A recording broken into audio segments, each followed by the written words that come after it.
सभी भाइयों को सप्रेम जय भीम नमो बुद्धाय। थेर गाथा के अगले थेर हैं पारापर्य।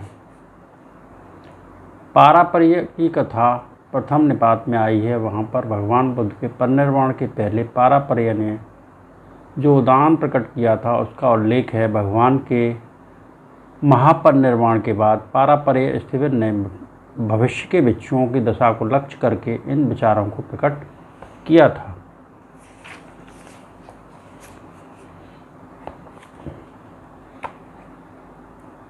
पुष्पित महावन में एकाग्रचित हो एकांत में बैठे ध्यानी श्रमण को यह विचार उत्पन्न हुआ, पुरुषोत्तम लोकनाथ के रहते भिक्षुओं की चर्या दूसरी थी, अब दूसरी दिखाई देती है।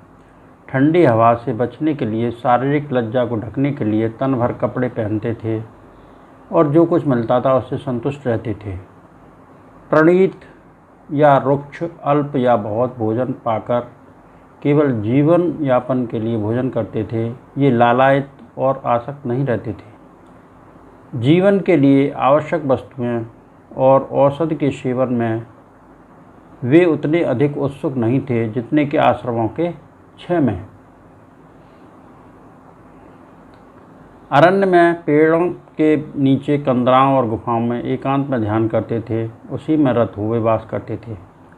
उनका अपना सारा लोक व्यवहार सामान्य स्तर का, स्थिरता वाला, सरलता से भरा हुआ, मृदु स्वभाव वाला, दृढ़ निश्चय वाला, अनासक्त, शांत, अर्थ हित वाला। उनका चलना, खाना, व्यवहार करना और अन्य शारीरिक चेष्टाएं सभी स्निग्ध थीं, तेल की तरह कोमल, मन को भाने वाली थीं। सभी आश्रव क्षीण महाध्यानी, महान ध्यानी और महान हितैषी थे। थेर अब निर्वाण को प्राप्त हैं, जैसे लोग अब अल्प हैं। कुशल धर्मों और प्रज्ञा के क्षीण होने से सभी प्रकार के यह उत्तम जन शासन विनाश को प्राप्त होता जा रहा है। पाप, धर्म और क्लेश का यह समय है। जो शांति पाने के लिए आए हैं वे सद्धर्म में उदासीनता के कारण अपूर्ण रह जाते हैं। वे क्लेश वासनाएं बढ़ती हुई बहुत सी लोगों के अंदर प्रवेश करती हैं। वे मूर्खों के साथ यूँ खेलती हैं मानो राक्षस उन्मत्तों के साथ खेलते हैं। क्लेशी के वश में होकर वे सांसारिक वस्तुओं के लिए इधर उधर यूँ दौड़ते हैं मानो संग्राम की घोषणा हुई है। वे सद्धर्म को छोड़कर एक दूसरे से झगड़ते हैं। दृष्टियों के फेर में पड़कर वे मानते हैं कि यही श्रेष्ठ है। धन, पुत्र और स्त्री को त्याग कर निकलने के बाद कलछी भर भिक्षा के लिए भी कुकृत का आचरण करते हैं।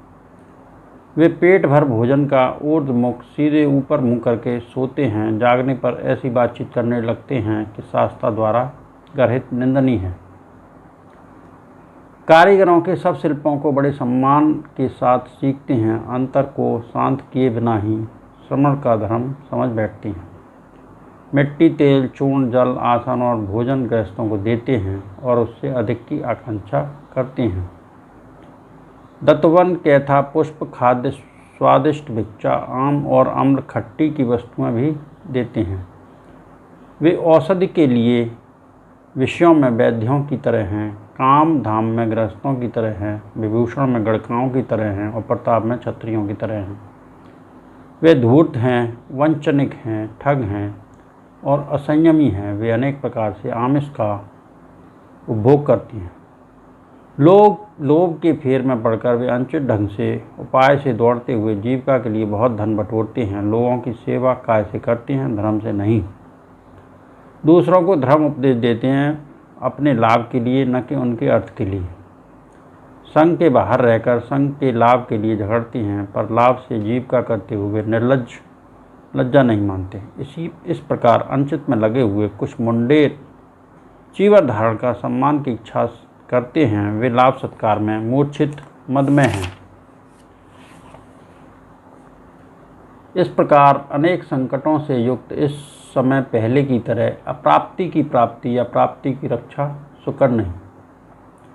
जो कांटों सहित स्थान में उपानह के बिना चलना चाहता है उसे स्मृतिमान होना चाहिए। इस प्रकार मुनि गांव में विचरण करे, पूर्व के योगियों की चर्या का स्मरण कर इस आखिरी समय में भी अमृत पद का अनुभव करे।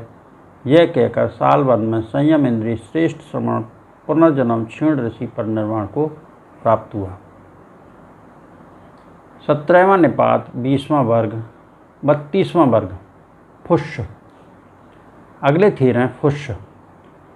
एक मंडलेश्वर के पुत्र भगवान के पास प्रवज्जित हुआ अरहंत पद को प्राप्त एक दिन कुछ भिक्षुओं को उपदेश देते समय पंडरगोत नामक ऋषि ने फुष्य से भविष्य के भिक्षुओं के विषय में पूछा। उसके उत्तर में स्थिविर ने अपने ये विचार प्रकट किए। प्रसन्न जितेंद्रिय और संयमी बहुत से भिक्षुओं को देखकर पंडरगोत ऋषि ने फुष्य से प्रश्न किया, भविष्यत काल में भिक्षु किस तरह की आकांक्षा वाले, किस प्रकार के उद्देश्य वाले, किस प्रकार के आचार वाले होंगे? मेरे इस प्रश्न का उत्तर दें। पंडर नामक ऋषि, मेरी बात सुनो, अच्छी तरह मन में धारण करो, मैं भविष्य को बताऊंगा। भविष्यत काल में बहुत से भिक्षु क्रोधी, वैरी, मक्षी, धृष्ट, कपटी, ईर्ष्यालु और झगड़ालू होंगे। तीर पर खड़े होकर धर्म की गहराई को जानने का दम भरेंगे, धर्म को हल्का लेकर उसका गौरव नहीं करेंगे और एक दूसरे का आदर नहीं करेंगे। भविष्यत काल में संसार में बहुत प्रकार के दुष्परिणाम होंगे। दुर्बुद्धि इस सुदेशित धर्म को अपवित्र करेंगे। गुणहीन, मुखर और अविद्वान भिक्षु संग में अपने को विशारदों की तरह दिखाकर बलवान होंगे। गुणवान, विनीत, निस्वार्थी और धर्मानुसार चलने वाले भिक्षु संग में दुर्बल होंगे। भविष्य में दुर्बुद्धि चांदी, सोना, खेत, बगीचे, बकरे, मवेशी, दासी और दास ग्रहण करेंगे। चिढ़ने वाले, शील के नियमों में असंयत पशु की तरह कलहकारी, वे मूर्ख अभिमान के साथ विचरण करेंगे। वे नील वर्ण के चीवर पहनकर विक्षिप्त हो, कपटी, धृष्ट हो, बकवादी हो और चतुर बन विचरण करेंगे। वे चप्पल बालों में तेल लगाकर, आंखों में अंजन लगाकर, दांत दिखाकर शहर की सड़कों पर चलेंगे। अरहंतों की रक्तवर्णी जिस ध्वजा से विमुक्तों ने घृणा नहीं की, श्वेत वस्त्र में आसक्त वस्त्रधारी उस काषाय वस्त्र से घृणा करेंगे।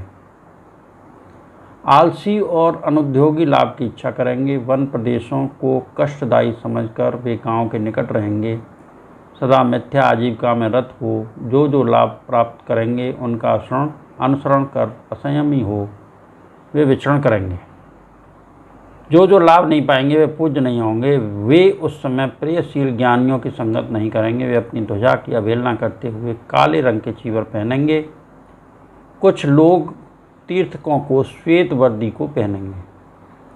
उस समय काषाय वस्त्र के प्रति उनका गौरव नहीं होगा। काषाय वस्त्र पर भिक्षुओं का मनन नहीं होगा।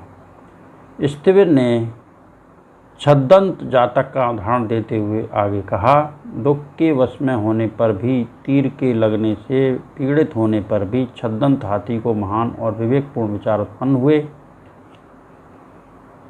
उस समय छद्दंत ने अरहंतों की सुरक्त ध्वजा को देखा। उस समय हाथी ने अर्थान्वित इन गाथाओं को कहा, जो चित्तमलों को हटाए बिना काषाय वस्त्र धारण करता है, संयम और सत्य से हीन है, वह काषाय वस्त्र का अधिकारी नहीं है। जिसने चित्तमलों को त्याग दिया, शील पर प्रतिष्ठित हैं, संयम और सत्य से युक्त हैं, वह काषाय वस्त्र का अधिकारी है। जो दुर्बुद्धि, शील से गिरा है, असंयत है, मनमानी करता है, भ्रांत चित्त है और अनुद्योगी है, वह काषाय वस्त्र का अधिकारी नहीं है। जो शील से युक्त, वीतरागी और समाहित है और जिसके विचार विशुद्ध हैं, वह काषाय वस्त्र का अधिकारी है। जो मूर्ख, विक्षिप्त, अभिमानी है और जिसमें शील नहीं, उसे श्वेत वस्त्र ही ठीक हैं, वह काषाय वस्त्र का क्या करेगा?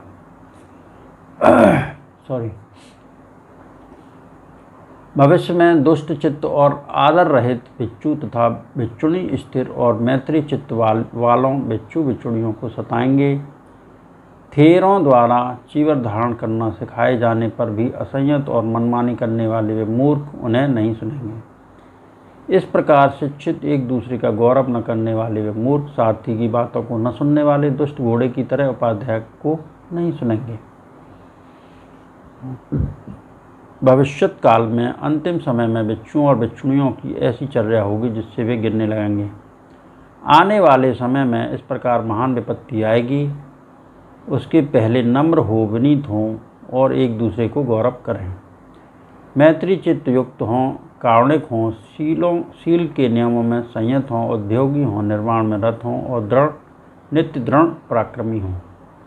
प्रमाद में भय देखकर, अप्रमाद में क्षेम देखकर, अष्टांगिक मार्ग की भावना कर अमृत पद निर्माण का साक्षात्कार करें।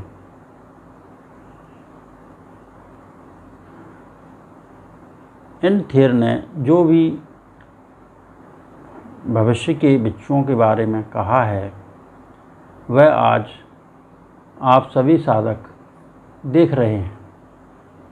जैसा उन्होंने कहा है उसी तरह के बिच्छू आजकल हैं। आज मैंने जिन 2 थेरों के उदाहरण कहे उनके प्रताप से सबका मंगल हो, सबका कल्याण हो, सबका मंगल हो, सबका कल्याण हो, सबकी स्वस्थ मुक्ति हो, सबके दुखड़े दूर हों, संसार के सारे प्राणी सुखी रहें, सुखी रहें, सुखी रहें। साधु साधु साधु।